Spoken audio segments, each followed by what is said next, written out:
It has been established that persons who have recently died have been returning to life and committing acts of murder.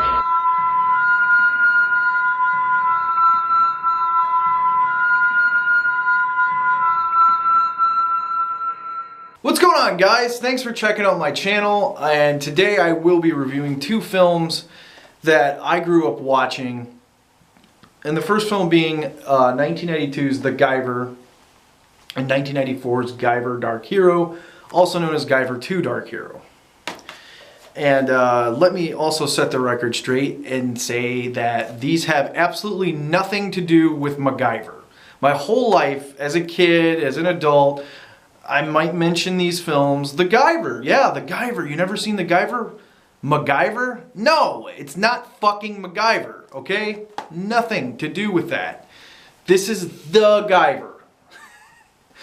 The Guyver, it's not very known amongst a lot of people I know, at least. I mean, definitely there's a fan base out there, and especially people that know about the original manga and anime series, and that's where it started. You know, I haven't read any of the manga books, nor have I. I've seen maybe one or two episodes of the anime series once and totally forgot about it. So I'm a terrible person. No, but I grew up with these films, you know, and I remember the thing that got me to watch this. I was like 6 years old in the videos rental store, and I thought it was a Power Ranger movie, and I said, you know, I gotta see that. It looks like the best Power Ranger movie ever, you know, and boy, was my fucking mind blown. So, you know, getting into it, I am not going to get into exactly everything here because, you know, this is a very hard plot to explain. Because you really have to explain what everything is that goes along with it, you know? It's a science fiction action superhero film. So, I mean, you know, that's a lot to explain just by knowing that world. And The Guyver, the problem with the first film is that it's got a lot of campy, cheesy humor in it that isn't in the manga, that isn't in the anime, and it sort of is off-putting to the sort of plot that's going on, you know? Like, because there's a serious side to it, and it's really interesting and cool shit's going on, but then every now and then, Jimmie Walker, who's in the film, from Good Times, Dynamite, he's a monster, and he raps. He wears a bling necklace, everything, and you know, he starts rapping, and you're like, what? You know, what's going on? And you know, there's a toaster gag, and there's these silly things in it that make people go, what the fuck am I watching? You know, because it tried to appeal to children. Like, it feels like you're watching like a Ninja Turtles movie, which I'm not knocking that. And I get a kick out of it, but it is kind of like, you want it to not do that. You want it to be serious because it's cool. And again, the source material isn't like that. So it's kind of annoying to most people. I can look past it, but just saying. And Mark Hamill stars in the movie. Mark fucking Hamill. Yeah. Luke Skywalker himself, right here, bearing a mustache on the back. And, you know, he's the CIA agent that's investigating a murder, and also the Chronos Corporation. And, you know, he hears wind of basically this thing called the Guyver Unit, which is a weapon that is described as a weapon stronger than the atomic bomb or something. And why is Chronos interested in? Why did someone get murdered? He knows some crazy shit's going on. Meanwhile, other agents, I don't know their names. They're calling him crazy because he investigates weird things like monsters, and you know, they make fun of him and they want him to fuck off, basically. But he won't. So the Chronos Corporation is a big deal in this one. I can't think of the actor's name, but he's in Reanimator, and he's the headless like professor in it. He plays like the CEO, president guy, evil corporate, guy of Chronos. And basically what it is with Chronos, I'm just going to cut to the chase with a lot of this here. Chronos is like a shadow corporation that genetically engineers humans to turn into shape-shifting monsters, ancient shape-shifting monsters to be exact. And they can do that, and that's fucking amazing in this film.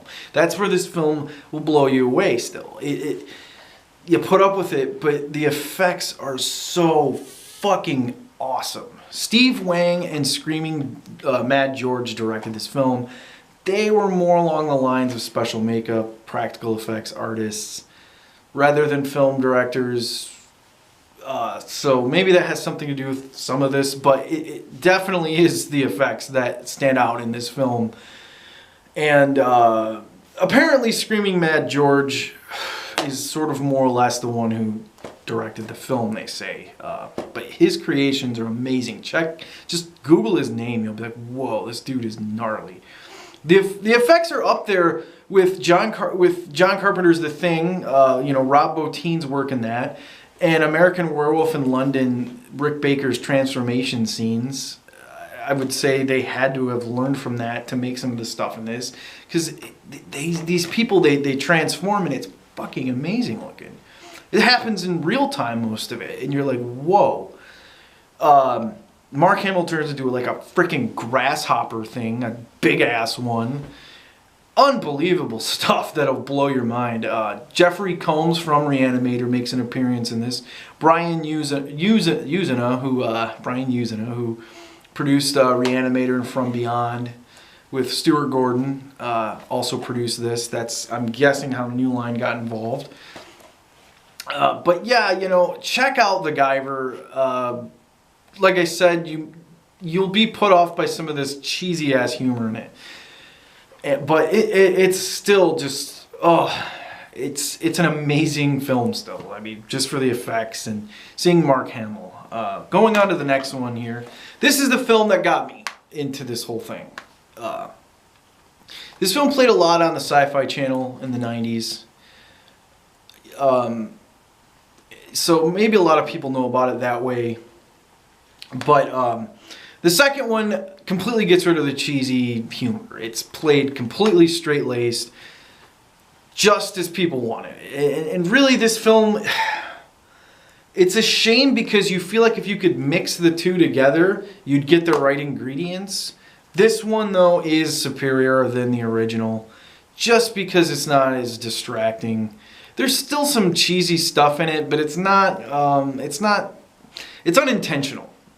It's a lot more low budget, and the story's a lot more condensed in this film. And in this one, you follow the same character from the first one, Sean Barker, who is dealing, he's the Guyver. He has this thing inside of him, and he's sort of playing vigilante. He's trying to be Batman, basically. But he's killing people, and he has a lot more urges to kill people, and there's so many unexplained kind of things within him. And basically though, he's calling, or he's having these nightmares all the time, and he's dreaming about these spaceships, and he's drawing these things down.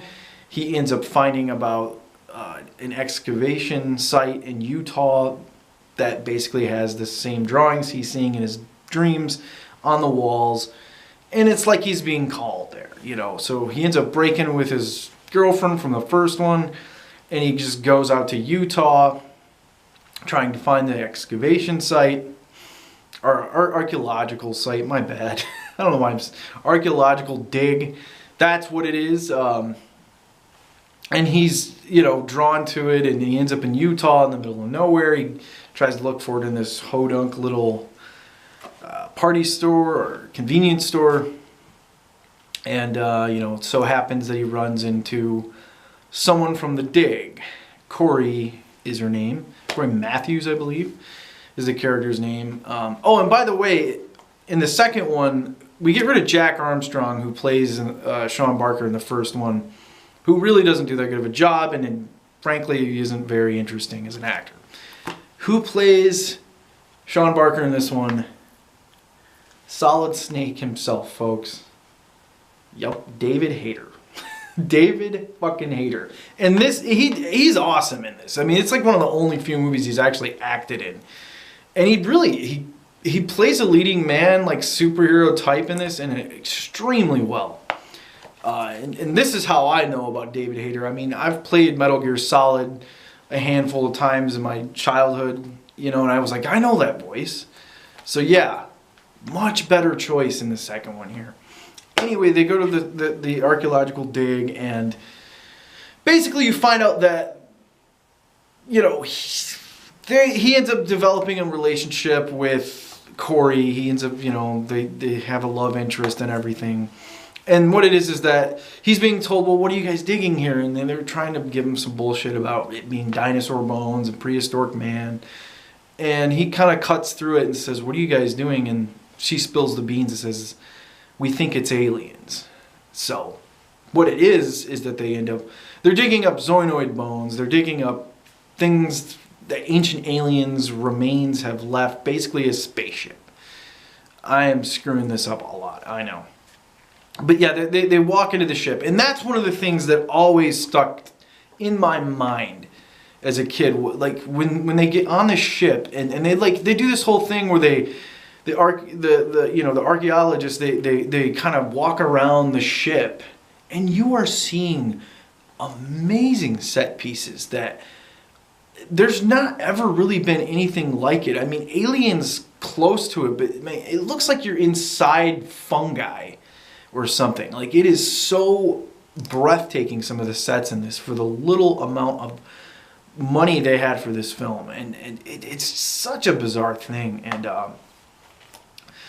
the action, I will say this, the action, the fighting choreography or action between the two movies is different. The first film, some of it's really weak and stiff looking and just bad. But by the time you get to the second film, my God, you're watching real life Street Fighter action choreography.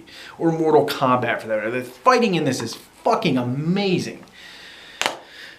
And you know, all the different effects in it in both films are good. The first film has a little bit more elaborate effects going on, like transformation scenes, and I think that's because of the budget. But in this film, the Guyver suit looks better. And there's a lot more like violence and blood in this one. Oh yeah, this one's rated R. This one's PG-13, and they're not aiming this at children in the second one. So, you know, you gotta watch these films, guys. I'm butchering this. It's very hard to explain it. I mean, why don't I just sit here and try to explain every Star Trek episode to you, or Star Wars like you haven't heard it before? I mean, it's one of those things where science fiction, man, there's a whole world of it to explain. But I can't recommend these enough. I don't know how it would be as an adult finding these films and watching them. I think either way you're gonna see how crazy it is and be interested. But man, check them out, man. And you know, there's a lot of, like, I'm not a huge anime person or manga person. I'm really not. But with you know, all the different kind of stuff, I know Ghost in a Shell was made into a film recently, and that new one that James Cameron did, that's totally escaping my mind. You know, they're trying to. It seems like Hollywood's maybe now turning to anime and manga as a source rather than just comic books.